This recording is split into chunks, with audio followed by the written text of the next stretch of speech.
Happy Friday, true believers. GLVC men's semifinals at Lindenwood today. Quincy University trying to upset the 2 seed Maryville and former Quincy High star J.D. Sohn, but the upset bid started well. 23 minutes in, Cole Hayes comes free, and this left-footed tap stakes the Hawks to a 1-0 lead.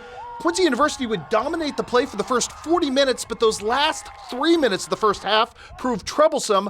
A bad turnover in their own end by the Hawks leads to this Braden Johnson goal, which equalizes it at the half. Second half, the Hawks drop a 3-2 decision, giving up the golden goal in the 86th minute of the ball game. Quincy University falls today by the final count of 3-2. Some much better Hawk mojo working on the diamond with Riley Martin looking to make history as the first QU pitcher ever to win 28 career games. Got off to a shaky start in the first, settled in nicely from there, and was staked to plenty of run support. Here in the bottom of the third, it's Brock Boynton with the lob wedge, which would score Nolan Wassman. Martin staked to a 5-1 lead, which would seem insurmountable at that point, but it would get more so. Bottom of the fourth, Lance Logsdon to deep right center field. The ball gonna bounce off the wall, allow Dason Crows to score, allow Mr. Logsdon to slide into third with an RBI triple. The defense good behind Riley Martin here in the top of the fifth.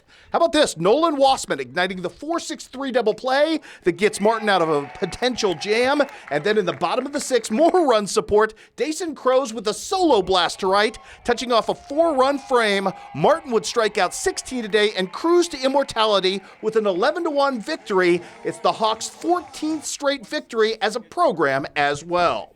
Now, every season comes with its own pivot point on the diamond. For Quincy University softball, that moment directly coincided with Carla Pacini's 100th career victory at her alma mater. Those 100 wins, I told them after I was so overwhelmed by my team and how gracious they were in celebrating that. But I just went out and said, coaches don't win, players win. And I owe so much to every player that I played with, every player that's came before me, and every future player that's going to wear a Hawks uniform.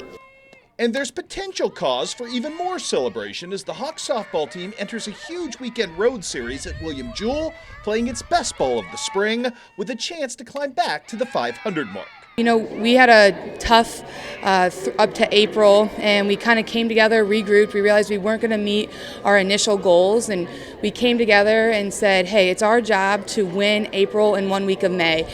And we really bought into that. We've kind of redirected some of our goals, and the team's bought in. And what's really happening is those younger players that we're counting on are getting the experience that they need to help contribute on the field. And from a local perspective, Van Far's own Jaylee Jennings has had a big hand in that turnaround. Jaylee's a competitor, and she's a real joy to coach. She comes every day. I know that she's always going to give her best effort. She's a true utility player. We see her playing second base first. She comes in and throws some quality innings for us. She's had a consistent bat, and she just continues to grow. She's a prime example of those younger players who, hey, now that they're seeing what the GLVC is, they're like, hey, our philosophy and our expectations are working, and they're getting the confidence. And that's the key part that you're seeing, whether it's in the circle pitching or from our offense, the confidence that, hey, we're getting that experience, we can compete.